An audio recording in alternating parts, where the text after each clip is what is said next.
Alright, so yesterday I made a video about a kid complaining about feminism. My video in response to this was not very well put together, my arguments were weak, and I was targeting a literal child. I want to take a moment to think about that. I went after a child who I've been assuming is 12. And you know what? A couple of years ago when I was his age, I shared very similar opinions. Heck, I actually had recorded footage of me complaining about feminism, but never had the guts to upload it. But this kid, who had 2 subs at the time of the incident, is not the reason for the fact that my dislike to like ratio is in the thousands. It's because I got called out for what I did. Now that I've acknowledged that what I did was genuinely wrong, am I an asshole? Yes. Am I an idiot? Yes, I am. Am I sorry for what I did? Yes, I shouldn't have gone after a little kid. It's genuinely pathetic of me. I've seen Bering's video that he did on me. I mean, of course I have. And I've listened to what he said, suggestions and criticisms, stuff that I gave little to no evidence. I was unnecessarily harsh, especially to a child of his age, and my extreme hypocrisy. I released a video without polish, refinement, good taste, or good writing, and that was wrong of me. I'm not going to take down the video, as that would be the same as saying that this never happened. I'm sorry, Chickenpot Awesome, for going after you so harshly. All I ask is that you, all of you, the people who came from Bering's channel, only take this out on me. I made this mistake. I did this thing, not my friends. They didn't have anything to do with this. I hope you can keep this incident separate from me and my few friends. If I ever do make a commentary on this topic again, I will take this into consideration and try to think before I hit record. I'm sorry.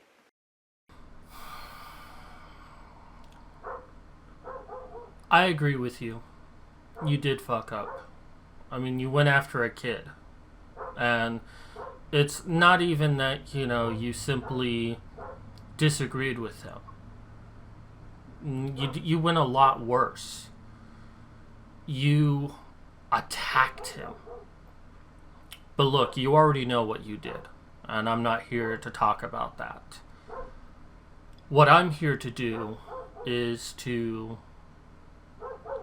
at least for me, say that I respect what you've now done. Look, what you did was bad. It was a horrible, horrible mistake, and you reacted. You saw something, and you just flipped on the camera or the microphone, whatever you did, and just started recording and reacted. Many people have done that, but in this case, it would have really helped if you had thought about it first. But you apologized. You put yourself out there and said, you know what? Watching Bering's video, and hopefully Undoom's as well, you watch this and it's like, wow, now that they say it, yeah, I really did something bad here. As far as I can tell, no one has propelled you to apologize. No one has said to you, you have to apologize, you have to make a video. You did this on your own accord. And you admitted that what you did was bad. And I have some respect for you on that. Now, I didn't even know who you were before this, and I immediately lost respect for you when I saw Undoom's video, which led me to Bering's video, which led me to your channel, and then I saw that apology. So, I lost respect for you, but some of that was gained back in doing an apology. And it takes a lot of courage to go out there and make a video about this. But at the same time, that apology doesn't really mean anything unless you actually learn something from this experience. I mean, the most obvious thing to learn from this is don't attack a 12-year-old kid. Don't attack any kid online. But I think there's a bigger lesson here. Don't go for the immediate attack. And this is something that happens with feminists and social justice warriors. They go right for the attack. They hear something they don't agree with, and they completely dismiss any argument that anyone makes. And that's exactly what you did. You dismissed any and all arguments he had to make and just, called him a moron. You criticized him, you insulted him, and then it's like, well, gee, I wonder how that happened, you smug little shit. I mean, you didn't say little shit, but you called him smug. He was trying to make a point.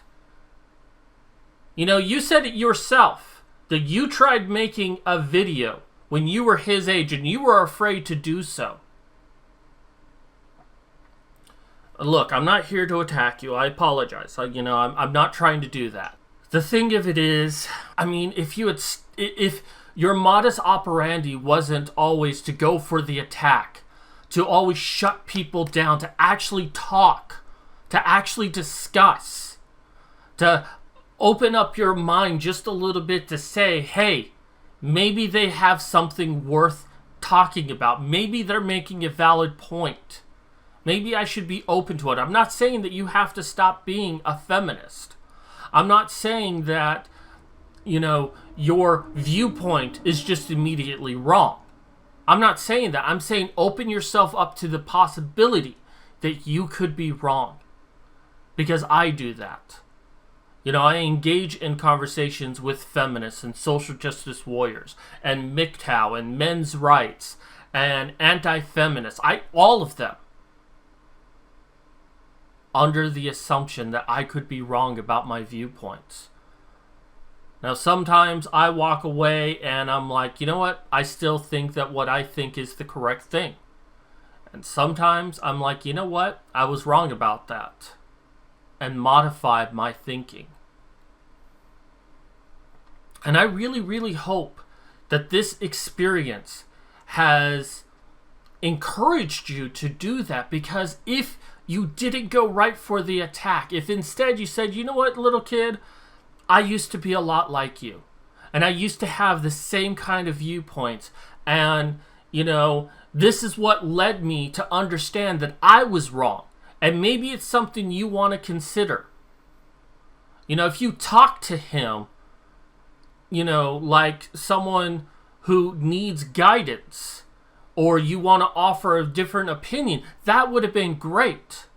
But instead, it was like you couldn't even think about what it is that you were doing. You just went right for the attack. Bam, bam, bam, bam. Right for the attack. And I implore you to take a step back from that and analyze how you approach this conversation, how you approach any of this, and ask yourself, do you always go for the attack? And what if maybe one time you didn't?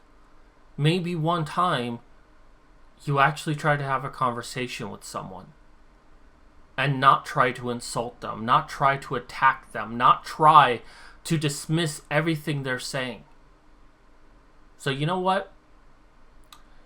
As a gesture of goodwill, I invite you to my channel to talk. Just you and me. No one else. Just you and me, we talk. We keep it civil. We keep it... let our passions come out. I have no problem with that. But keep it civil. Keep it respectful. Let's hear your side of the story. Let's discuss it a bit more. If you truly are sorry for what you've done, and you're willing to open yourself up to the possibility that maybe some of the things you discuss is worth talking about, then come to my channel. I have more of a platform, and maybe your words can reach all of those people so they can know that you're truly sorry. But here's the thing, and I want you to be aware of this. I'm an egalitarian. I'm not a men's rights activist. I'm not a feminist. I'm not even an anti-feminist. I'm an egalitarian. Now, you want to use the dictionary definition of what feminist is, then you need to use the dictionary definition of what egalitarian is. And I'm not going to waste your time to tell you what the dictionary definition of egalitarian is. Because, I like it what Undoom said in response to you. Look up National Socialism. What's the definition of that? It doesn't mention anything about putting Jews into gas chambers. The dictionary definition is not meant to be the end all, be all, end all of what something is. It's only meant to be a reference point to understand it. I mean, to fully grasp what feminism is, or egalitarianism is, or men's rights activist, or anti-feminist is, you would need a Wikipedia article to do it. And to use a dictionary definition is not enough. But even then, I don't use the dictionary definition to define any of my actions. I use my actions to define my actions. So, I invite you, come on my channel. Let's talk. Let's be civil. Let's express our different viewpoints. Let's make it something worth having. Let's not attack each other. Let's just talk. Or else your apology means nothing. All it is saying, you know what, I got caught for this and now I'm trying to apologize to help people stop attacking me. Now, your words, listening to them, it doesn't sound like that's what you're doing. It sounds like you're saying, you know what, I was wrong. I went for the attack and I should have thought first. Come on my channel. Let's talk about it more. I'm honestly offering. This isn't a setup. This isn't a trap. I mean, I know I'm known as the angry egalitarian, but if you don't provoke me, I won't provoke you. Simple as that. Now, I apologize for the title. That's only because people in my circle only know you as the guy who attacked the 12-year-old. That's just for their benefit. That gets them to click on mine. You could call it clickbait. I apologize. But that's just so for everyone else to know what it is. So that's where I'm going to leave this video. Amazing amount of courage to do what you did. To go ahead and say, you know what? I was wrong. I was an asshole. And I deserve whatever came my way. That's taking responsibility. And for a social justice warrior, for a feminist, that is a very rare thing. And I think it is a redeemable quality. And I have hope for you that if you continue along this path of taking accountability for your actions, there's hope for you. I'm not saying you have to change your viewpoints. I'm just saying don't go for the attack. Let someone have their opinions and discuss their opinions. It's as simple as that. And once again, I invite you to my channel. Let's talk. Be civil. Have a beer if you're old enough to drink, and if not, we'll have a milkshake. I don't know. I offer that invitation to you, and hopefully this reaches you. But that's going to do it for me today. This is Mad Cat signing out.